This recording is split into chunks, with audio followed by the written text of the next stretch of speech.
Hello there, my name is Katrina, and I am the founder, the pastor, and the prophetess of She Always Rise. You can join us on Instagram at She Always Rise, or you can go over to Twitter as well in the mighty name of Jesus. So this video, I wanted to discuss reincarnation. I know a lot of people believe in reincarnation. A lot of people believe that, basically when you die, you'll come back again. Or either some people believe that, they lived at another time, in a past life. There's even like shows that speak on it. Like, they have children that'll be like, they remember certain things, from that time. And, those things would check out, and those children would feel like, oh my gosh, like, like those parents be like, oh my gosh, she was reincarnated or something. But maybe, like, I don't know, maybe the child is just like prophetic or something, and just, is able to say those things or whatever. I have no idea, but I just know that, reincarnation is not a real thing. And I wanted to tell my testimony in hopes of, freeing some minds, and in hopes of helping people understand that, reincarnation is not a real thing. I used to be in New Age spirituality, and I say in all my videos, I was in New Age spirituality just for the simple fact of the matter. I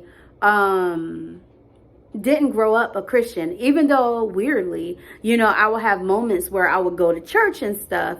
But for the most part, the household that I grew up in, was not a Christian household. My dad was in sin. My mom was in sin. And though my mom, she did have those sprinkle moments where she wanted to go to church and she would take me with her, my dad, for the most part, never wanted to go. And my dad, he used to get upset. He used to tell my mom, to turn off the gospel music because he didn't want to hear it. He used to tell my mom when she would take me to church that she was brainwashing me, And so, they were in sin. I grew up in sin. I grew up not really knowing right from wrong, even though like some things I kind of knew was a sin. But it's just like when you don't know God, or when you don't have a fear of God, or most importantly, when you just don't know him at all, and you don't really know the Bible, like you would hear the word sin, but it wouldn't have that much effect on you if you grew up in sin, But luckily for me, God always weirdly had people in my life to show me the way I should go, like my mom, she would have sprinkle moments where she wanted to go to church. And I know that I love internally going to church, it just always felt good to my spirit, and I loved it, because I felt like, we were getting our life on track. Even when I was like 14, I felt that way, I remember times where, I used to try to have Bible study with my old friend Charlene, and I remember like I used to go to church with my aunt, every time I would stay with her. So God had placed people in my life to show me which way I should go, which to me was, church. But, I had some ups and downs with some people that went to church. Some was misunderstandings. But, either way, when, I started to desire to be spiritual, I flocked towards, New Age. And so that's how I had got into New Age spirituality, just for the simple fact of the matter. I didn't know any better, really. I didn't know the Bible. I didn't know the word. All I know is, okay, because I didn't want this video to be long, but I just said it in my last video. But I had went through something in 2016, and it led me to feel a bit of, not wanting to be here, And I remember from the moment I woke up to the moment I went to sleep, those thoughts would kind of like, try to, be all in my mind. And I remember it got to the point that I became afraid, And that was a sign right there that that was the devil, you know, because anytime you're tempted, something you're being tempted of, it will make you feel good. Like, yeah, I should do that, you know. But if, you know, something is like bringing something up and you're tensing up, you know, you're like, you know, everything is like, no, no, no, no, no. You know, that's something literally coming at you with something, you know, and it's not you. It's not in your heart. So either way,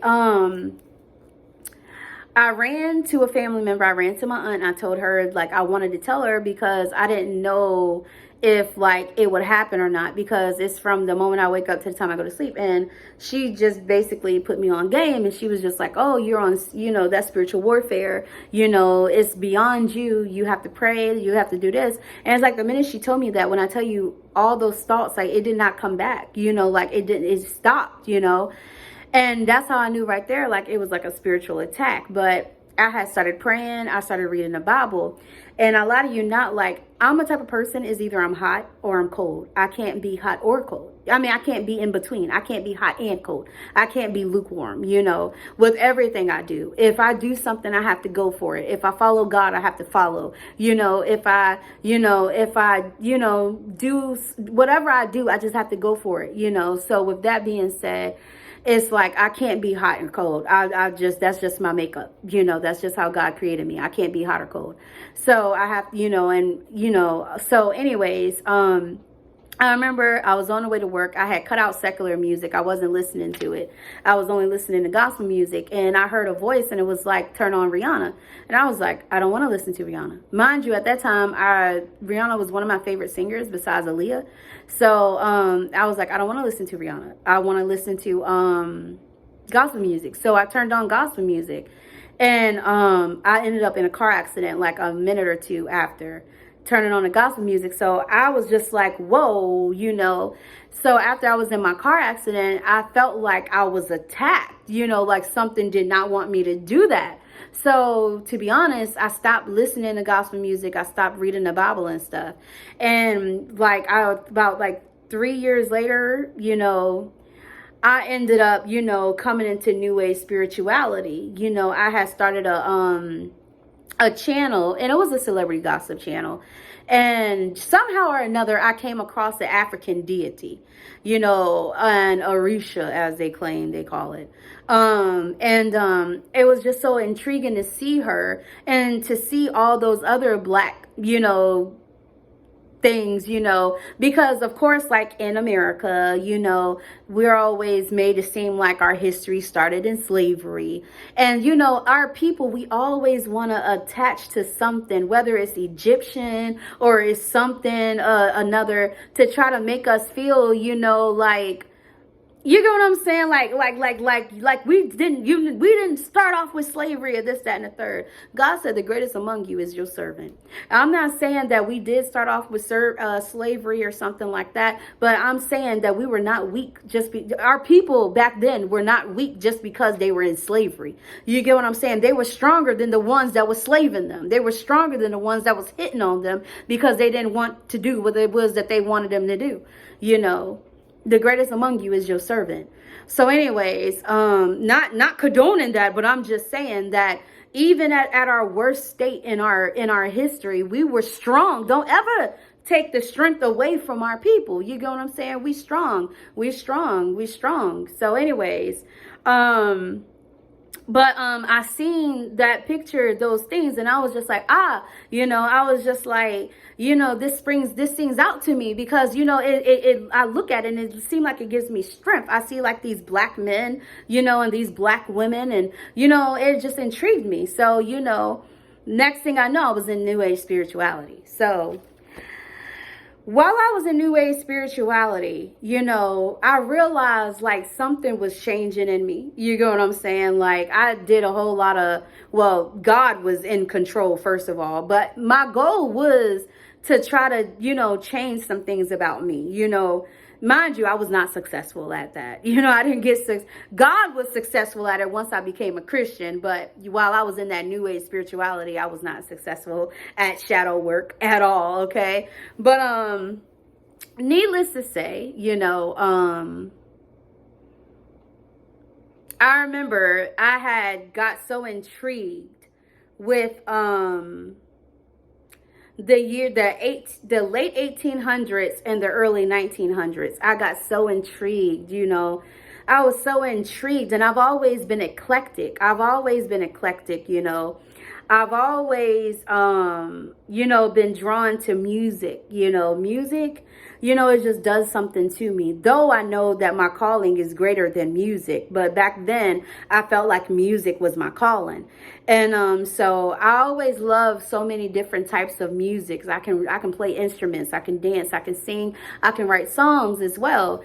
So, you know, the music I was drawn to, the time I was so drawn to was the late 1800s and the 1900s, you know, the early 1900s, you know, Ma Rainey, Robert Johnson, Bessie Smith, and so many others. You know, I kind of forgot some of the names because I haven't really been listening to that stuff anymore. So anyways, but I mean, I listened to so much of it, and it just, you know, it just, for some reason, like, it was just like, yeah, this is so familiar to me. It's so familiar. It's so familiar to me.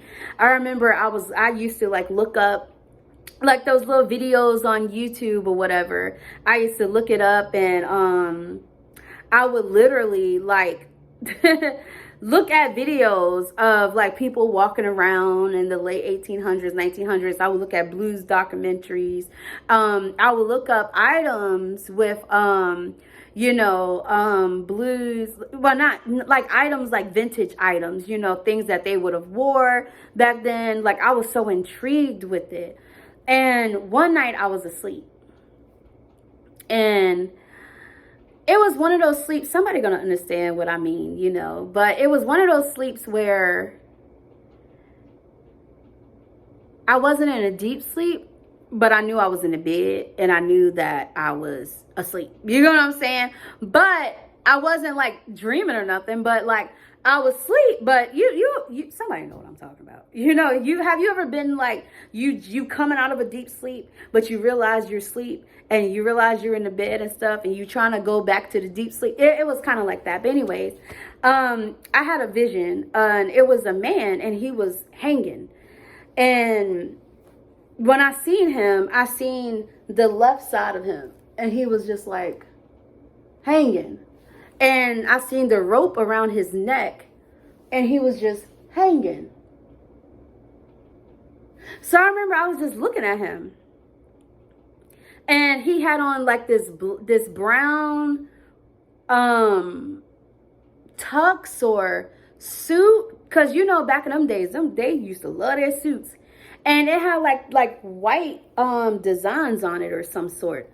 So I remember I was just looking at him, and he was just like hanging. And so I walked behind him, and when I walked behind him, I just seen the back of his head. And it was a black man. Of course, you can pretty much bet that it would be a black man. And so I just walked behind him, and like he was just, of course, he was hanging. How many times would I say that? So anyways, I backed up, and when I backed up, I realized I was in a house. And I realized that on the porch, the top of it, you know, was green. Like, it was green. Like, somebody literally hung this man on their front porch. And it was like a whole lot of grass I seen, and they had bushes or whatever. So I'm just like, what in the world? Like, who would do such a thing like this? You know, to hang somebody on their front porch? So I remember, because then like I was into like tarot cards or whatever. So I ran to my kitchen table where I used to do my readings, and you know, I try to make sense of it. Mind you, y'all, I was not the best tarot reader. I wasn't the best in New Age. Okay, let's just say that. Like, you know, I didn't have the heart for it, really. You know, some people in that stuff, like, they evil. You know what I'm saying? But I didn't really have the heart for that. And then on top of that too, I just, you know, the whole reading thing, you know, it just, you know, it didn't really, I don't know. Like, I used to look at it, and I used to just be like, what am I even seeing? You know what I'm saying? I don't even know. But for some reason, this particular night, it's like, you know, everything had made so much sense, which was kind of weird. But, you know, so it was just strange how, you know, much I was able to actually read what, you know, was being said to me. So basically, I've always dealt with having a chubby neck. You know, even when I was my smallest, I was in a size 5 pair of pants. And, you know, I was teeny. But my neck, my neck always was a little on the chubby side. I don't know why, you know. So anyways, I always struggled with that, you know, that insecurity. So, needless to say, I'm doing a reading, right? Oh, and that's another lie too. Should I say that before ever? Okay, whatever. So I'm doing a reading, and something had told me in the reading that basically, you know, the man, you know, I don't think he was a slave. I'm not sure, because he had on a suit. So I don't really think so. It may have been the time frame where the slaves were free, you know, but they were dealing with the hangings or whatever. But either way, like they were planning on moving or leaving or something of that nature, him and some lady, and they ended up being caught. You know, some white folks had caught them or whatever, and that's how he ended up being hung on somebody's front porch. And then the enemy was like, that was you. You know, that's why your neck is the way it is, because that was a mark, you know, from, you know, when you were hung. You know, of course, like if you get hung or you see someone is hung, like their neck is like, you know. So I went off to think, that's why my neck is the way it is, because of, you know, that, you know. So mind you,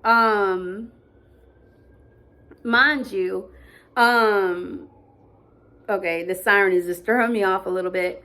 I don't know if you can hear it. But anyways, so I was like, and then like I realized like the things that he had on, it kind of was like from like the late 1800s to 1900s, somewhere in that time frame. And I'm like, that is why I have this strong connection to that time. Wow. Because I just keep listening to this blues singer and this blues singer and this blues singer and this blues singer, and I just keep watching this and watching that and watching this and looking up this and that. And that is why, because I was born in that time. My old self, wow, I used to be a dude.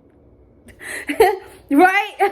So anyways, needless to say, it was a lie. You know, once I had came to God and I was transitioned, I was getting out of it, and God had revealed some things to me. If you look at my testimony, you will see basically how God got me out of that spirituality and how I crossed over into Christianity. You know, how that whole process has started for me.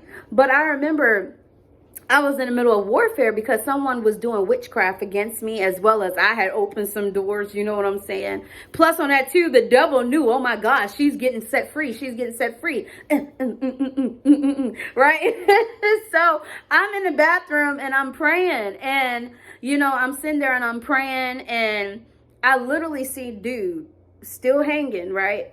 But he was beside me as I'm literally, you know, in the bathroom praying out of my prayer book called Prayers That Rout Demons. I didn't make it. You know, John Eckert, you know, he pieced everything all together and added some lines of his own or whatever, you know, but it has a lot of Bible scriptures in it and stuff, and it's very effective to anybody that needs to, you know, get that book if they're dealing with any type of warfare or anything like that. So anyways, I was praying out of that prayer book, and the dude was hanging, and he was just, you know, he was chilling like beside me, and I'm praying. But I'm thinking like this is some kind of moment, because look where I started. You know, they hung me back then, and now I'm on this thing, and, you know, I'm sitting here and I'm praying and stuff like that.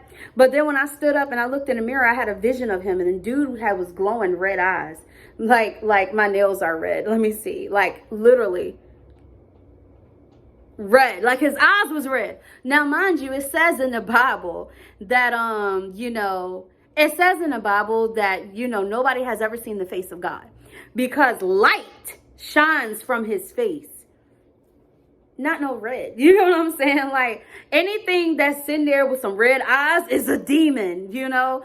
So I realized right there at that moment, like, bruh, no, this is demonic. Like that was an attack. Like I was not born, I was not reincarnated, you know, like that was a straight up lie from the pits of hell.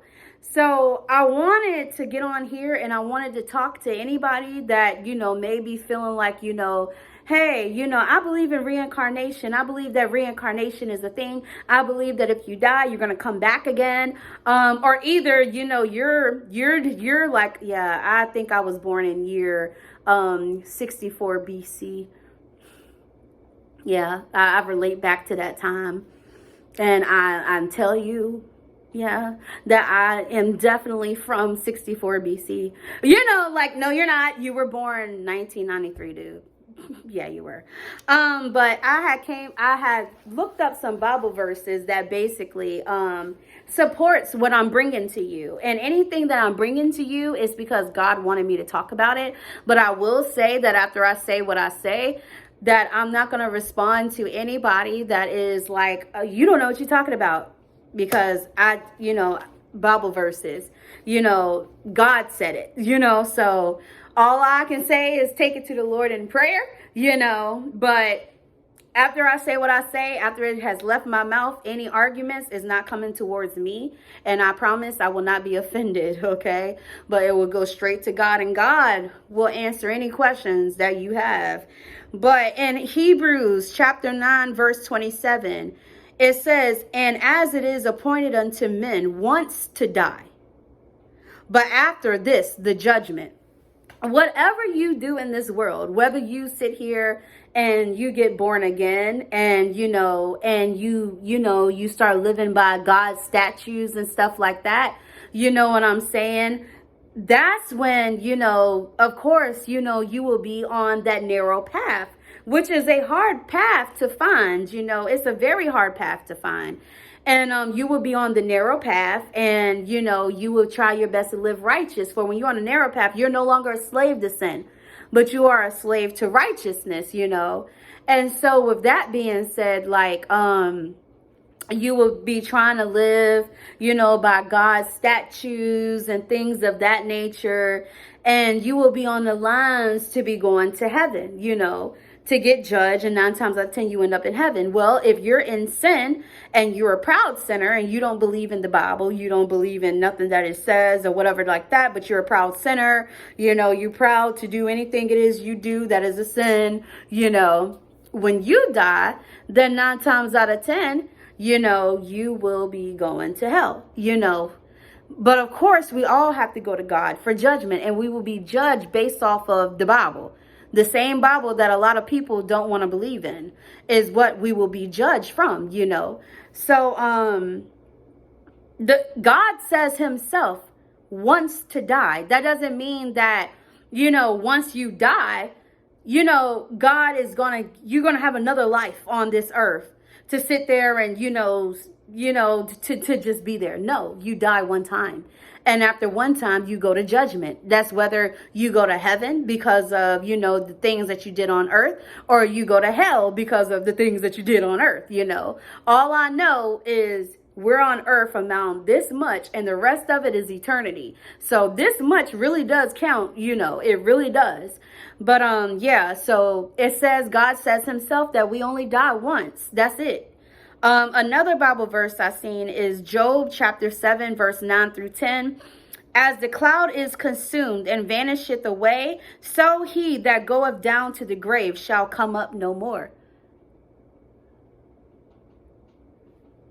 Meaning, you're not going to go to the grave multiple times, my dude. No, you're not. You're not going to sit here and go to the grave in the year of 1800 and something, and then you're going to go to the grave at year 2099. Then you're going to go back to the grave at year 4022. No, my guy. When you go down to the grave, that's it. This life that you're living right now, it really matters. It matters, And the fact that, something will want us to believe that we will have another chance to live in this world is purely demonic. The devil will want you to feel like, okay, yeah, you lived in the past and, you live in now and you will live some more in the future. Yeah. Yeah, no, that's a lie straight from the pits of hell. There's only one guy. There's only one God. And there's only one God. And my favorite Bible verse is Isaiah chapter 44, which I wrote it down because la la la la la, sitting here trying to find it in my notebook. La la la, nothing to see here. I should have like a little clip that plays like elevator music, right? But I'm trying to find it because I wrote it down, and I would recommend anybody to write down Bible verses and stuff like that to, like, you know, when you warn against the enemy, you know. But anything, you know, because the Bible says that we don't war against flesh and blood, but against principalities and against rulers of darkness is what we war against. So, you know, I will understand that if I'm sitting here and I'm doing a video and I'm saying something about reincarnation and this, that, and the third, if you feel triggered at any type of way, it's because something has been lying to you for so long. You get what I'm saying? So if any attack, you know, from you was to come to me, is basically you would not be talking to me, but you will be talking to God, basically, because God was the one that said it. And, you know, I just said, repeated what God said, gave my testimony like a faithful servant. But if you was to come against me, you would come up against God. Just like I understand that if you was to come up against me, then whatever is working behind you to make you, you know, to try to keep you in that belief system is what is really coming up against me. You get what I'm saying? But God is not a man that he shall lie, nor the son of man, well, he shall change his mind. And he would never change his mind about once you die, that's it. That's something he would never change his mind about. So with that being said, Isaiah chapter 44, verse 6 through 8. Thus says the Lord, the King of Israel and his Redeemer, the Lord of hosts. I am the first and I am the last. Besides me, there is no God. And who can proclaim as I do? Meaning, if you're on this video and I came up with Bible verses, and I'm not attacking you, but I just want to say, because I really, you know, my calling is to help God, for God to use me in this flesh suit to get his people out of darkness, because God loves you, you know, and he does not want you to believe a lie. And so if it seems like I'm coming out against you, I'm not. I'm coming out against whatever that is that's working behind you. You get what I'm saying? But besides me, there is no God, and who can proclaim as I do? If God says that, you know, basically you live one time and that's it, then, you know, whatever that is, you know, whatever belief system you may have in your heart, you know, or whatever, you know, something that led you to believe that in your heart, because trust and believe, it always start off spiritual before it manifests into the physical. And all things start off in the spirit and then manifests into into the physical. So if that's what you believe, trust and believe, it started off in the spiritual. Trust and believe, it started off with an unclean spirit, you know, some type of demonic spirit, you know, that led you to believe that. But the thing is, you know, if God said it, then who can proclaim as he does? Who can go over what God says? Nobody, you know, nobody. So with that being said, I just prayed that, you know, my testimony of, you know, the time where, you know, because I believed in reincarnation all the way up to the fact, you get what I'm saying, that I was bamboozled. You get what I'm saying? It didn't just start with me seeing the guy hanging or nothing like that, but it started like I had been believed that, you know, you like somebody could have a past life and stuff. I used to watch the shows of, you know, the kids that used to, you know, be like, oh, you know, I remember this and this, that, and the third, and da da da da, and this, that, and the third, and yeah, and the parents was like, they lived in another life, you know. And I used to watch stuff like that, and I used to be like, I think I may have did too, maybe, I don't know, you know, because I mean, so with that being said, it's just like it's a lot straight from the pits of hell. So, anyways, that's all I wanted to do, and yeah, so peace.